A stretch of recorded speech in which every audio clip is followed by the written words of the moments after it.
ಹರೇ ಕೃಷ್ಣ. ಎಲ್ಲ ಕೇಳುಗರಿಗೂ ಶ್ರೀಮದ್ ಭಾಗವತದ ಅಧ್ಯಯನಕ್ಕೆ ಸ್ವಾಗತ.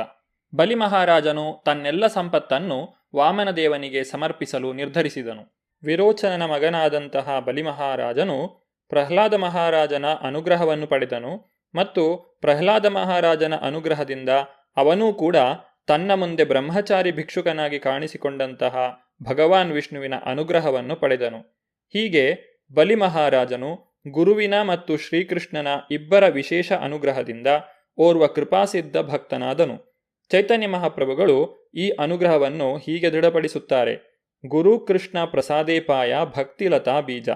ಬಲಿ ಮಹಾರಾಜನು ಪ್ರಹ್ಲಾದ ಮಹಾರಾಜನ ದಯದಿಂದ ಭಕ್ತಿ ಸೇವೆಯ ಬೀಜವನ್ನು ಪಡೆದನು ಮತ್ತು ಆ ಬೀಜವು ವೃದ್ಧಿಗೊಂಡಾಗ ಭಗವಾನ್ ವಾಮನದೇವನು ಕಾಣಿಸಿದೊಡನೆಯೇ ಆ ಸೇವೆಯ ಅಂತಿಮ ಫಲವನ್ನು, ಅಂದರೆ ದೇವೋತ್ತಮನ ಪ್ರೇಮವನ್ನು ಪಡೆದನು. ಪ್ರೇಮ ಪುಮಾರ್ಥೋ ಮಹಾನ್.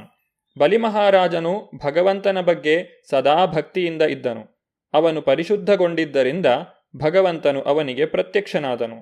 ಭಗವಂತನಲ್ಲಿ ಅವನು ಇಟ್ಟಿದ್ದಂತಹ ನಿಷ್ಕಳಂಕ ಪ್ರೇಮದ ಕಾರಣದಿಂದ ಅವನು ಆ ಕೂಡಲೇ ಈ ಸಣ್ಣ ಕುಬ್ಜ ಬ್ರಾಹ್ಮಣನು ನನ್ನಿಂದ ಏನನ್ನು ಕೇಳಿದರೂ ನಾನು ಕೊಡುವೆನು ಎಂದು ತೀರ್ಮಾನಿಸಿಕೊಂಡನು. ಇದು ಪ್ರೇಮದ ಒಂದು ಚಿಹ್ನೆಯಾಗಿರುತ್ತದೆ. ಭೂಮಿಯ ಮೇಲೆ ಅತಿ ಭಾರವಾದಂತಹ ಮಹಾಪರ್ವತಗಳು, ಮಹಾಸಾಗರಗಳು ಇರುತ್ತವೆ ಮತ್ತು ಭೂಮಿಗೆ ಅವನ್ನು ಹೊರುವುದಕ್ಕೆ ಏನೂ ಕಷ್ಟವಾಗುವುದಿಲ್ಲ. ಆದರೆ ಒಬ್ಬನೇ ಒಬ್ಬನು ಸುಳ್ಳಾಡುವವನನ್ನು ಹೊರುವಾಗ ಮಿತಿಮೀರಿದ ಭಾರದ ಭಾವನೆಯು ಅವಳಿಗಾಗುತ್ತದೆ. ಕಲಿಯುಗದಲ್ಲಿ ಸುಳ್ಳಾಡುವಿಕೆಯು ಸರ್ವಸಾಮಾನ್ಯ ಸಂಗತಿ ಎಂದು ಹೇಳಲಾಗಿದೆ. ಮಾಯೈವ ವ್ಯವಹಾರಿಕೆ. ಜನರು ಅತ್ಯಂತ ಸಾಮಾನ್ಯವಾದ ವ್ಯವಹಾರಗಳಲ್ಲಿ ಕೂಡ ಎಷ್ಟೋ ಸುಳ್ಳುಗಳನ್ನು ಆಡುವ ಅಭ್ಯಾಸ ಬಿಟ್ಟುಕೊಂಡಿರುತ್ತಾರೆ. ಸುಳ್ಳುಗಳನ್ನಾಡುವ ಪಾಪಕರ ಪ್ರಕ್ರಿಯೆಗಳಿಂದ ಮುಕ್ತನಾದವನು ಒಬ್ಬನೂ ಇರುವುದಿಲ್ಲ.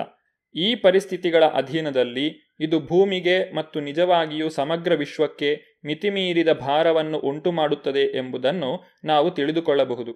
ಬಲಿ ಮಹಾರಾಜನು ಭಗವಾನ್ ವಿಷ್ಣುವಿಗೆ ಪ್ರತಿಯೊಂದನ್ನೂ ಕೊಡಲು ಸಿದ್ಧನಾಗಿದ್ದನು.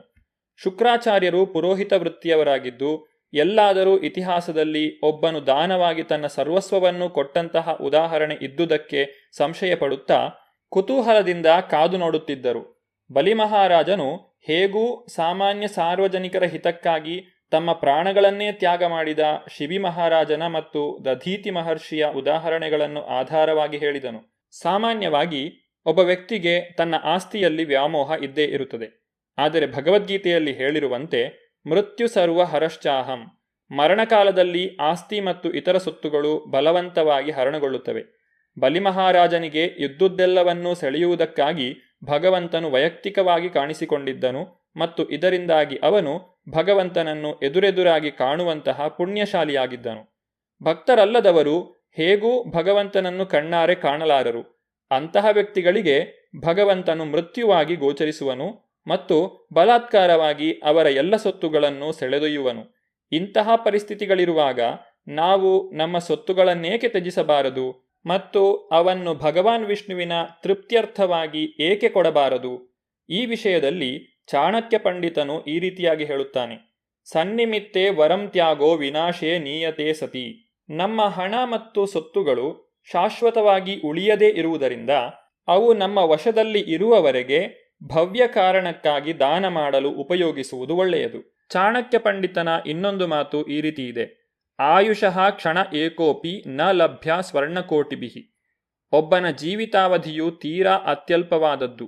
ಅಂತಹ ಅತ್ಯಲ್ಪವಾದ ಜೀವಿತಾವಧಿಯಲ್ಲಿ ಅವನು ತನ್ನ ಕೀರ್ತಿವರ್ಧಕವಾದದ್ದನ್ನು ಸ್ವಲ್ಪವಾದರೂ ಮಾಡಬಲ್ಲವನಾದರೆ ಅದು ಲಕ್ಷಾಂತರ ವರ್ಷಗಳ ತನಕ ಉಳಿಯುವುದು.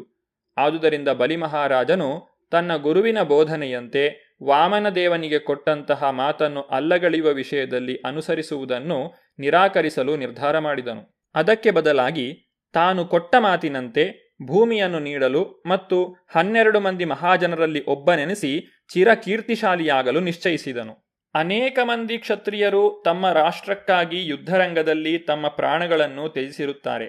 ಆದರೆ ದಾನಕ್ಕೆ ಸತ್ಪಾತ್ರನಾದ ಒಬ್ಬ ವ್ಯಕ್ತಿಗೆ ತನ್ನ ಸಕಲ ಆಸ್ತಿಯನ್ನು ಮತ್ತು ಸಂಚಿತ ಐಶ್ವರ್ಯವನ್ನು ದಾನ ಮಾಡಿರತಕ್ಕ ಒಬ್ಬ ವ್ಯಕ್ತಿ ಸಿಗುವುದು ದುರ್ಲಭವಾಗಿರುತ್ತದೆ. ಭಗವದ್ಗೀತೆಯಲ್ಲಿ ಈ ರೀತಿಯಾಗಿ ಹೇಳಲಾಗಿದೆ: ದಾತವ್ಯಮಿತಿ ಯದ್ದಾನಂ ದೀಯತೆ ಅನುಪಕಾರಿಣೆ ದೇಶೇ ಕಾಲೇ ಚ ಪಾತ್ರೇ ಚ ತದ್ದಾನಂ ಸಾತ್ವಿಕಂ ಸ್ಮೃತಂ. ಸರಿಯಾದ ಕಾಲದಲ್ಲಿ ಮತ್ತು ಸ್ಥಳದಲ್ಲಿ ಸತ್ಪಾತ್ರನಿಗೆ ಮತ್ತು ಪ್ರತ್ಯುಪಕಾರ ನಿರೀಕ್ಷೆಯಿಲ್ಲದೆ ಕರ್ತವ್ಯವೆಂದು ಮಾಡಿದ ದಾನವನ್ನು ಸಾತ್ವಿಕ ಗುಣದಲ್ಲಿ ಮಾಡಿದ ದಾನವೆಂದು ತಿಳಿಯಲಾಗುವುದು. ಹೀಗೆ ಯೋಗ್ಯವಾದ ಸ್ಥಳದಲ್ಲಿ ಮಾಡಿದ ದಾನವನ್ನು ಸಾತ್ವಿಕ ಎನ್ನಲಾಗುವುದು. ಈ ಸಾತ್ವಿಕ ದಾನಕ್ಕಿಂತ ಮೇಲಾದದ್ದು ದಿವ್ಯದಾನ.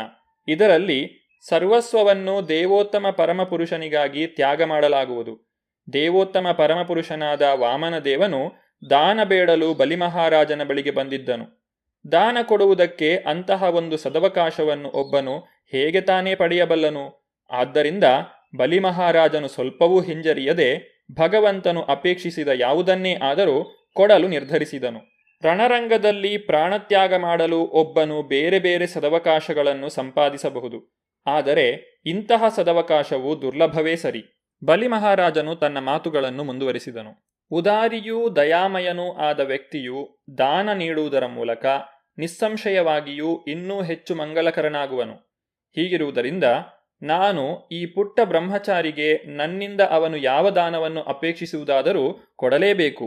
ವ್ಯಕ್ತಿಯು ವ್ಯಾಪಾರದಲ್ಲಿ, ಜೂಜಿನಲ್ಲಿ, ವ್ಯಭಿಚಾರದಲ್ಲಿ ಅಥವಾ ಮದ್ಯಪಾನದಲ್ಲಿ ಹಣ ಕಳೆದುಕೊಂಡು ಬಡತನದ ಸ್ಥಿತಿಯನ್ನು ಸ್ವೀಕರಿಸಿದರೆ ಅವನನ್ನು ಯಾರೂ ಹೊಗಳುವುದಿಲ್ಲ. ಆದರೆ ಅವನು ತನ್ನ ಎಲ್ಲ ಸೊತ್ತುಗಳನ್ನು ದಾನ ಮಾಡಿದುದರಿಂದ ಬಡತನದ ಸ್ಥಿತಿಗೆ ಬಂದರೆ ಅವನು ಲೋಕಪೂಜ್ಯನಾಗುವನು. ಇದಕ್ಕಿಂತ ಬೇರೆಯಾಗಿ ಉದಾರಿಯೂ ದಯಾಮಯನೂ ಆದವನೊಬ್ಬನು ಒಳ್ಳೆಯ ಕಾರಣಗಳಿಗಾಗಿ ತನ್ನಲ್ಲಿ ಇದ್ದದ್ದೆಲ್ಲವನ್ನೂ ದಾನ ಮಾಡಿ ಬಡತನದಲ್ಲಿ ಅಭಿಮಾನವನ್ನು ಹೊಂದಿದರೆ ಅಂತಹವನ ಬಡತನವು ಸ್ವಾಗತಾರ್ಹವೂ ಶುಭಾತ್ಮಕವೂ ಆದ ಮಹಾಪುರುಷ ಚಿಹ್ನೆ ಎನಿಸುವುದು. ತನ್ನ ಸರ್ವಸ್ವವನ್ನು ವಾಮನದೇವನಿಗೆ ನೀಡುವುದರಿಂದ ತಾನು ಬಡತನದ ಏಟು ತಿಂದವನಾಗುವುದಾದರೂ ಇದನ್ನೇ ತಾನು ಪ್ರಶಸ್ತವೆಂದು ತಿಳಿಯುವುದಾಗಿ ಬಲಿಮಹಾರಾಜನು ನಿರ್ಧರಿಸಿದನು. ಯಜಂತಿ ಯಜ್ಞಂ ಕ್ರತುಭಿರ್ಯಮಾದೃತ ಭವಂತ ಆಬ್ನಾಯ ವಿಧಾನ ಕೋವಿದ ಸಾ ಏವ ವಿಷ್ಣುರ್ವರದೋಸ್ತು ವಾಪರೋ ದಾಸ್ಯಾಮಿ ಅಮುಷ್ಮ್ಯೈ ಕ್ಷಿತಿಮೀಪ್ಸಿತಾಂ ಮುನೇ. ಬಲಿಮಹಾರಾಜನು ತನ್ನ ಮಾತುಗಳನ್ನು ಮುಂದುವರಿಸಿದನು. ಹೇ ಮಹಾಮುನಿಯೇ, ನಿಮ್ಮಂತಹ ಮಹಾ ಸಾಧುಪುರುಷರು ಧಾರ್ಮಿಕ ಕರ್ಮಾಚರಣೆಗಳನ್ನು ಮತ್ತು ಯಜ್ಞಗಳನ್ನು ನೆರವೇರಿಸುವ ವೈದಿಕ ಸಿದ್ಧಾಂತಗಳನ್ನು ಸಂಪೂರ್ಣವಾಗಿ ತಿಳಿದವರಾಗಿದ್ದೀರಿ ಮತ್ತು ಅವುಗಳ ಮೂಲಕ ಎಲ್ಲ ಸಂದರ್ಭಗಳಲ್ಲಿಯೂ ಭಗವಾನ್ ವಿಷ್ಣುವನ್ನು ಪೂಜಿಸುತ್ತೀರಿ. ಆದ್ದರಿಂದ ಇಲ್ಲಿಗೆ ಅದೇ ಭಗವಂತನಾದ ವಿಷ್ಣುವು ನನಗೆ ಸಕಲ ವರಗಳನ್ನು ಕೊಡಲು ಬಂದಿರಲಿ ಅಥವಾ ಒಬ್ಬ ಶತ್ರುವಾಗಿ ನನ್ನನ್ನು ಶಿಕ್ಷಿಸಲು ಬಂದಿರಲಿ, ನಾನು ಅವನ ಆದೇಶವನ್ನು ನಡೆಸಲೇಬೇಕು ಮತ್ತು ಅವನು ಕೇಳಿದಷ್ಟು ನೆಲದ ಭಾಗವನ್ನು ಸ್ವಲ್ಪವೂ ಹಿಂಜರಿಯದೆ ಕೊಡಲೇಬೇಕು. ಆರಾಧನಾನಾಂ ಸರ್ವೇಷಾಂ ವಿಷ್ಣುರಾರಾಧನಂ ಪರಂ ತಸ್ಮಾತ್ ಪರತರಂ ದೇವಿ ತದೀಯಾನಂ ಸಮರ್ಚನಂ. ಅನೇಕ ದೇವತೆಗಳನ್ನು ಪೂಜಿಸಲು ವೇದಗಳಲ್ಲಿ ಸಮರ್ಥನೆಗಳು ಇರುವವಾದರೂ ಭಗವಾನ್ ವಿಷ್ಣುವು ಪರಮಪುರುಷನಾಗಿರುವವನು ಮತ್ತು ವಿಷ್ಣುವಿನ ಪೂಜೆಯು ವ್ಯಕ್ತಿಯ ಬದುಕಿನ ಕೊನೆಯ ಗುರಿಯಾಗಿರುತ್ತದೆ.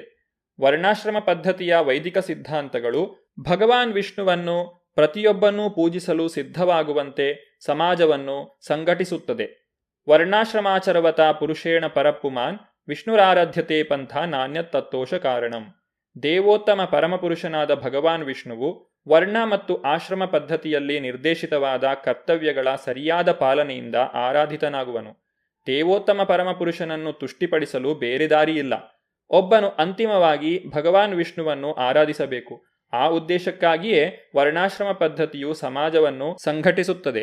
ಬಲಿ ಮಹಾರಾಜನು ತನ್ನ ಪಿತಾಮಹನಾದ ಪ್ರಹ್ಲಾದ ಮಹಾರಾಜನಿಂದ ಭಕ್ತಿ ಸೇವೆಯಲ್ಲಿ ಪರಿಷ್ಕೃತವಾಗಿ ಶಿಕ್ಷಿತನಾಗಿದ್ದು ಹೇಗೆ ಕಾರ್ಯಗಳನ್ನು ನೆರವೇರಿಸಬೇಕು ಎಂಬುದನ್ನು ಅರಿತಿದ್ದನು. ಅವನು ಯಾರಿಂದಾಗಿಯೂ ಎಂದೂ ದಾರಿ ತಪ್ಪುವಂತೆ ಇರಲಿಲ್ಲ. ಬಲಿ ಮಹಾರಾಜನು ತನ್ನ ಮಾತುಗಳನ್ನು ಮುಂದುವರಿಸುತ್ತಾ ಈ ರೀತಿ ನುಡಿದನು.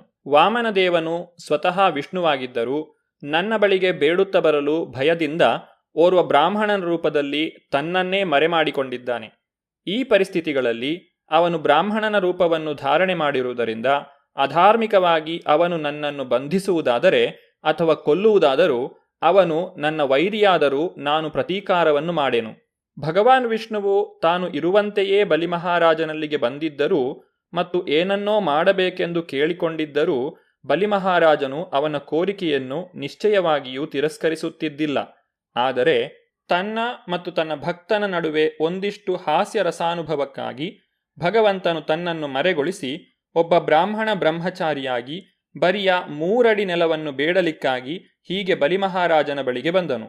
ಅನಂತರ ಗುರು ಶುಕ್ರಾಚಾರ್ಯರು ಪರಮಪ್ರಭುವಿನಿಂದ ಪ್ರೇರಿತರಾಗಿ ಉದಾತ್ತನೂ ಸತ್ಯಸಂಧನೂ ಆದ ಬಲಿಮಹಾರಾಜನನ್ನು ಆತನು ತನ್ನ ಗುರುವಿನ ಬೋಧನೆಯನ್ನು ಗೌರವಿಸದೆ ಅದನ್ನು ಉಲ್ಲಂಘಿಸಲು ಬಯಸಿದ್ದಕ್ಕಾಗಿ ಶಪಿಸಿಬಿಟ್ಟರು. ಶುಕ್ರಾಚಾರ್ಯರ ಶಾಪಕ್ಕೊಳಗಾದಂತಹ ಬಲಿಮಹಾರಾಜನು ಮುಂದೆ ಏನು ಮಾಡಿದನು ಎಂಬುದನ್ನು ನಾವು ಮುಂದಿನ ಸಂಚಿಕೆಯಲ್ಲಿ ನೋಡೋಣ.